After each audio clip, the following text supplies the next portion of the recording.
இயேசு உங்களை நேசிக்கிறார். பிரியமானவர்களே, இந்த நாளில் ஆண்டவர் நம்மளோடு பேசும்படிய வேதத்திலிருந்து சில வசனங்களை கூட வாசித்து நாம் கற்றுக்கொள்ளக்கூடிய காரியங்களை பார்ப்போம். 1 ராஜாக்களின் புஸ்தகம் 12வது அதிகாரம் 4வது வசனம். உம்முடைய தகப்பன் பாரமான நுகத்தை எங்கள் மேல் வைத்தார். இப்போதும் நீர் உம்முடைய தகப்பன் சுமத்தின கடினமான வேலையையும் அவர் எங்கள் மேல் வைத்த பாரமான நுகத்தையும் லகுவாக்கும், அப்பொழுது உம்மை சேவிப்போம் என்றார்கள். அதற்கு அவன், நீங்கள் போய் 3 நாள் பொறுத்து என்னிடத்தில் திரும்பி வாருங்கள் என்றான். அப்படியே ஜனங்கள் போயிருந்தார்கள். பிரியமானவர்களே, சாலமனுக்கு அப்புறம் ஜனங்கள் ரெகோபயாம் அவருடைய மகன்கிட்ட போய் சில காரியங்களை முறையிடுகிறார். சாலமன் கொடுக்கப்பட்ட சில கடினமான நுகங்கள், வேலைகள், அந்த மக்களுக்கு கொடுக்கப்பட்ட காரியங்களை அவன் லகுவாக்கும்படியாக அவர்கள் போய் ரெகோபயாமிட்ட முறையிடுறாங்க. உங்கள் தகப்பன் எங்களுக்கு கொஞ்சம் கஷ்டமான வேலையை கொடுத்துட்டாரு, இப்போ செங்கல் இருக்கிறாங்கன்னு வச்சுக்கோங்களேன், நீங்கள் கொஞ்சம் ஜாஸ்தி கொடுக்கணும், இல்லை தோட்டத்தில் வேலை செய்கிறவங்க இருக்குன்னா கூட கொஞ்சம் நீங்கள் வேலை செய்யணும் அப்படின்னு சொல்லி அவங்களுக்கு பனிஷ்மெண்ட் மாதிரி சில காரியங்களை அவர் வைத்திருந்தார்.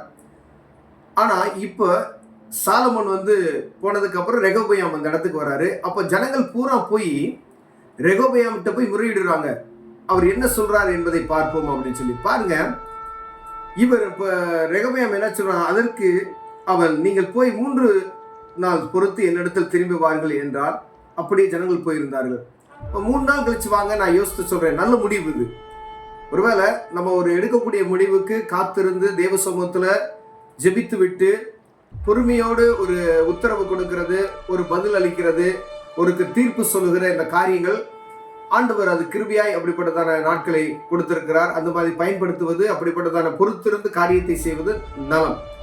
ஆனால் பாருங்க, அங்கு இவர் 2 காரியத்தையும் ரெகோபயாம் எடுக்கிற முதியோர்களை, அவங்க சபையில் இருக்கக்கூடிய முதியோர்களை எல்லாம் அழைத்து அவங்க கிட்ட காரியத்தை கேட்குறாங்க. இந்த முதியோர்கள் நல்ல ஆலோசனையை கொடுக்குறாங்க. எப்படி பாருங்க, அந்த முதியோர்கள் சொல்லுகிற பாருங்க. அப்பொழுது ராஜாவாகிய ரெகோபயாம் தன் தகப்பனாகிய சாலமோன் உயிரோடு இருக்கையில் அவன் சமூகத்தில் நின்ற முதியோரோட ஆலோசனை பண்ணி இந்த ஜனங்கள் மறு உத்தரவு கொடுக்க நீங்கள் என்ன யோசனை சொல்லுகிறீர்கள் என்று கேட்டான். அதற்கு அவர்கள், நீர் இன்று இந்த ஜனங்களுக்கு சேவகனாகி அவர்களுக்கு இணங்கி அவர்கள் சொற்படி செய்து மறுமொழியாக நல்வார்த்தைகளை சொல்லுவீரானால் என்னாலும் அவர்கள் உமக்கு ஊழியக்காரராய் இருப்பார்கள் என்றார்கள். முதியோர் தனக்கு சொன்ன ஆலோசனை அவன் தள்ளிவிட்டு தன்னோட வளர்ந்த தன் சமூகத்தில் நிற்கிற வாலிபரோட ஆலோசனை பண்ணி பாருங்க. முதியோர்கள் நல்ல ஆலோசனை கொடுக்குறாங்க.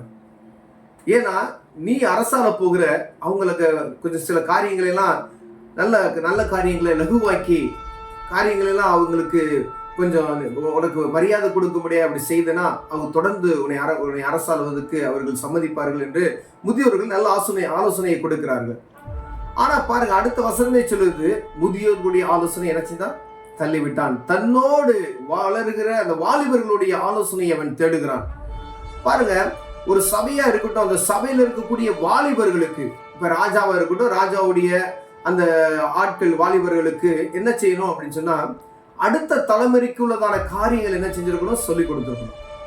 பாருங்க, முதியோர்களுடைய ஆலோசனை கேட்கிறாரு. ஏன்னா அவங்க சாலமோனு, தாவீது இவங்கெல்லாம் எப்படி சொன்னா கரெக்டா அவங்களுக்கு அந்த முதியோருடைய ஆலோசனை கேட்டு இதை செய்யலாமா, இதை செய்யக்கூடாதா, தீர்க்க தரிசிகளை வைத்து ஒவ்வொரு காரியமும் ஆண்டவருக்கு விருப்பமான காரியத்தை செய்தார்கள். அதே போல முதியோர் ஆலோசனையை கேட்கிறாரு. ஆனா கேட்டுட்டு அதை தள்ளி, அப்ப பாருங்க, தள்ளினதுமே எங்க போறாரு பாருங்க, அவருடைய வாலிபர்களுக்குள்ள போறாரு. இப்ப வாலிபர்கள் சொல்றாங்க, அவங்க மனது, அதாவது பேலியாட்களின் பிள்ளைகளை போல பேசுகிற அந்த காரியம், அவங்க சொல்லுகிற அந்த வார்த்தைகளை நீங்க அடுத்த வசனத்துல நம்ம படிக்கும் பொழுது எப்படி இருக்குன்னு சொன்னீங்கன்னா, என்னுடைய பருமன், என்னுடைய விரல் எங்க தகப்பனாருடைய இடுப்பனுடைய பருமனை காட்டிலும் பெரிதா இருக்குது அப்படின்னு சொல்றாரு. அப்ப அங்க பேசக்கூடிய அந்த அந்தஸ்துல, ராஜான்ற ஒரு அந்தஸ்துல அவர் பேசுறார். ஒரு முரட்டாட்டமான ஒரு காரியத்தில் அவர் பேசுகிறது நான் பார்க்க முடியும். வசனங்கள் தொடர்ந்து நீங்க கீழே வாசித்து வந்தீங்கன்னா, அவர்கள் எங்க அப்பா சவுக்குல உன்னை தண்டிச்சா நான் உன்னை தேளுகளினால் தண்டிப்பேன், கடினமான உத்தரவு கொடுக்கிறதை அவர்கள் பார்க்க முடிகிறது. அவர்கள் வெறுத்து தள்ளுகிறதையும் கீழே இருக்க வசனங்கள் நமக்கு சொல்லுது. தாவீதே, நீ என்ன செய்ய, உன் சொந்த குடும்பத்தை பார்த்துக்க போ அப்படின்னு சொல்லி துரத்தி விடுறாங்க. அப்படிப்பட்டதான சூழ்நிலைகள் உடனே நேரிடுகிறதை நான் பார்க்க முடியுது. தப்பிச்சு ஓடக்கூடிய ஒரு சூழ்நிலை பாருங்க. அப்ப நான் அந்த ராஜாவாக இருந்தால், தலைமைத்துவத்தில் இல்லைனாலும் பரவாயில்ல, ஆனால் நன்மையான காரியத்தை செய்ய மாட்டேன் அவர் ஒரு உறுதியாக இருக்கிற மாதிரி ஒரு சூழ்நிலையை கொண்டு வருவார். அப்புறம் நம்ம வாலிபர்களுக்கு, அதாவது ஒரு சபை இருக்கு அப்படின்னு சொன்னீங்கன்னா சபையில இருக்கக்கூடிய வாலிபர்களுக்கு அடுத்த பொசிஷனுக்கான காரியத்தை சொல்லிக் கொடுக்க வேண்டும். இப்போ முதியோர்கள் அவர்களுடைய ஆலோசனை அவங்களுக்கு சொல்லிக் கொடுக்கணும்.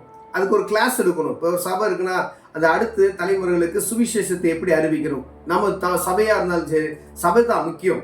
அதுக்கு அடுத்து தான் இந்த ராஜ்யபாரம் இது பூரா அடுத்து தான் வருது. ஆனால் சபைக்குள்ள இதை நாம் சரியாய் செய்வோமானால், குடும்பத்துக்குள்ள இதை சரியாய் செய்வோமானால், ஆண்டவர் நம்முடைய காரியங்களை விரிவுபடுத்துவதை நாம் பார்க்க முடியும் பிரியமானவர்களே.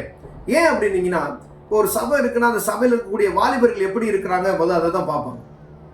அவங்க வேதத்தின் பிரகாரம் நடக்கிறாங்களா பாருங்க. இந்த ரெகோபியாம் வாலிபர்கள்ட்ட கேட்கும் பொழுது அவர்கள் சொன்ன காரியத்துக்கு வித்தியாசம் இருக்கிறது. அப்ப அவர்களுக்கும் ஆண்டவருக்கும் உள்ள தூரத்தை பாருங்களேன். அவங்க ஆண்டவரை பத்தியே கவலையப்படலை, சட்டத்திட்டங்களை பத்தி கவலைப்படலை. அவங்க தண்டனை கொடுக்கறத மாத்திரம், அவங்க இறக்க குணமற்றவர்களாய் காணப்படுகிற ஒரு சூழ்நிலை இந்த இடத்துல இருக்கு. அப்ப வாலிபர்களுக்கு என்ன செஞ்சிருக்கணும்? அவங்க கர்த்தருடைய காரியங்களை போதித்திருக்க வேண்டும்.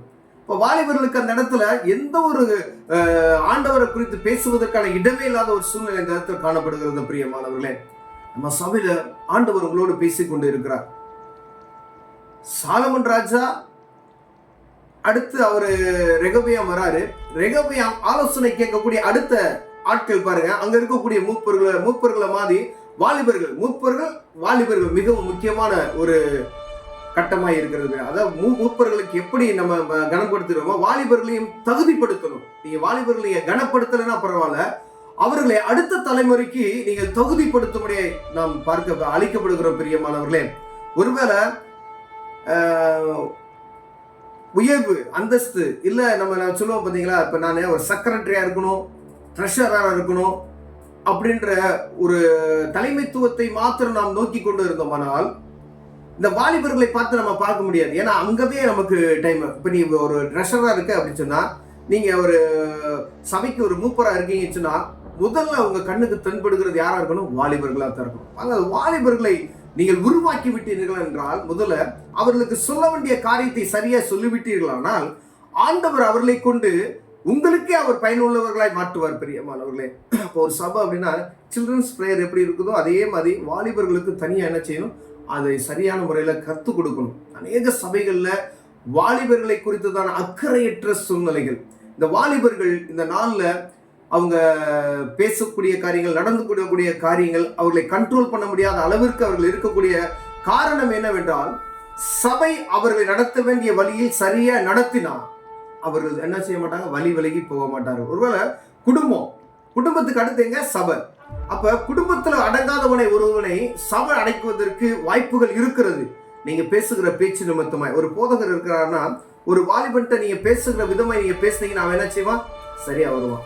நீங்க அவன்கிட்ட பேசவே இல்லை அப்படின்னு சொன்னா அவர் போதரை பார்த்து ரொம்ப நாளா செஞ்சாங்க போயிடுவான். அவன் ஃப்ரெண்ட்ஸோட சுத்தம் போயிடுவான். அப்ப ஆண்டவர் உங்களுக்கு, நீங்க ஒரு தலைவராக இருக்கலாம், நீங்க குடும்ப அந்த சபையினுடைய போதகர்களா இருக்கலாம், இல்ல மூப்பர்களா இருக்கலாம், வாலிபர்கள்ட்ட நீங்க பேசணும். அவர்களுக்கு சத்தியத்தை அவர்களுக்கு சொல்லிக் கொடுக்கணும். இந்த சத்தியத்துல தாவீது எப்படி நடந்த வசனங்களை சொல்லி கொடுத்தீங்கன்னா அந்த பயம், கர்த்தருடைய பயம் அவர்களுக்கு என்ன செய்யும்? உண்டாகும். அப்ப அவர்கள் வழி விலகி போகாதபடிக்கு பாதுகாத்துக் கொள்ள முடியும். இந்த இடத்துல ரொம்ப நம்ம கவனம் ஆண்டவர் நம்மளோட பேசுகிறது. வாலிபர்களுக்கு நீங்க சபையில முக்கியமான காரியத்தை அவர்களுக்கு கொடுக்கணும். ஒருவேளை நீங்க தலைமத்துவத்தில் இருக்கிறது மாத்திரம் நீங்க நோக்கி கொண்டு இருப்பீர்கள், ஆனால் வாலிபர்களை நீங்க கைவிட்டுருவீங்க. இப்ப ஆண்டவர் உங்ககிட்ட கணக்கு கேட்பார். உங்க சபை அப்படின்னா அந்த சபையில இருக்கக்கூடிய வாலிபர்களுக்கு நீ என்ன செஞ்ச? எதுக்கு அங்கங்க வாலிபர் கூட்டம் நடத்தி 3 நாள் அப்படி பயங்கர கஷ்டப்படுறாங்க? ஏன் தெரியுமா? வாலிபர்கள் மிகவும் முக்கியமானவர்கள். அவர்கள் வழி தப்பி போய் விடாதபடி பாருங்க, உடனே அவருக்கு தண்டனை கொடுக்கிற காரியத்தை நம்ம பார்க்க முடியுது. அவங்க மனதுல வரக்கூடிய காரியத்தை சொல்றாங்க. உடனே என்ன செய்றாங்க? ஜனங்கள் போ, நீ எங்களை ஆள வேணாம் அப்படின்னு சொல்லி உதறி விட்டு போறாங்க. தாவீதே, உன் குடும்பத்தை நீ பாத்துக்க அப்படின்னு சொல்லி அவர் என்ன செய்யறாங்க? இஸ்ரவேல் குடும்பம் என்ன செய்றாங்க? வெளியே போயிடுறாங்க. ராஜ்யபாரமே அவனை விட்டு வெளியே போறக்கூடிய ஒரு சூழ்நிலைக்கு நேராக தள்ளப்படுகிறது. பிரியமான, ஒருவேளை இன்னைக்கு வேணா நீங்க ராஜாவா இருக்கிற மாதிரி, ஒரு ஹேனஸ்டா இருக்கிற மாதிரி தெரியும். ஆனா கர்த்தருடைய வார்த்தையை சரியா போதிக்க வேண்டியவர்கள் நீங்க போதிக்கலைன்னா சபையில, ஆண்டவர் அதற்கு சரியாக உங்கள்கிட்ட கணக்கு கேட்பார். பிரியமானவர்களே, அடுத்த தலைமுறை முதியோர்களை எப்படி நம்ம கனப்படுத்துறோமோ, முதியோர்களை போல வாலிபர்களையும் நம்ம நேசித்து அவர்களுக்கு கர்த்தருடைய வார்த்தையை சொல்லிக் கொடுக்க இதனால் ஆண்டவர் அழைக்கிறார். கண்களை மூடுவோம், ஜெபம் செய்வோம். அன்பின் தகப்பனே, அருமையான நாளுக்காய் ஸ்தோத்திரம் ஐயா. ஆண்டவரே, ஒரு சபை, ஒரு குடும்பம் அப்படி இருக்கும் பொழுது அந்த வாலிபர்களை சீர்படுத்தும்படியாய் ஆண்டவர் விரும்புகிறது. கை ஸ்தோத்திரம். ஆண்டவரே, அடுத்த தலைமுறைகளை உருவாக்குவதில் இவர்கள் கர்த்தருடைய ஆலோசனைப்படி நடக்க இவர்களுக்கு உதவி செய்யும்படியா, எங்களுக்கு உதவி செய்யும்படியா, சபை தலைவர்களுக்கு உதவி செய்யும்படியா, போதவர்களுக்கு உதவி செய்யும்படியா வாஞ்சித்து ஜெபிக்கிறையா. அடுத்து அவங்க தான் அதை நடத்தணும். அதற்கான கிருபையுள்ள வார்த்தைகளை அவளை தேற்றி பிரசனத்தினால் அவர்களை மூடி மறைத்து பாதுகாப்பீராக. இயேசுவின் நாமத்தில் பிதாவே, ஆமென்.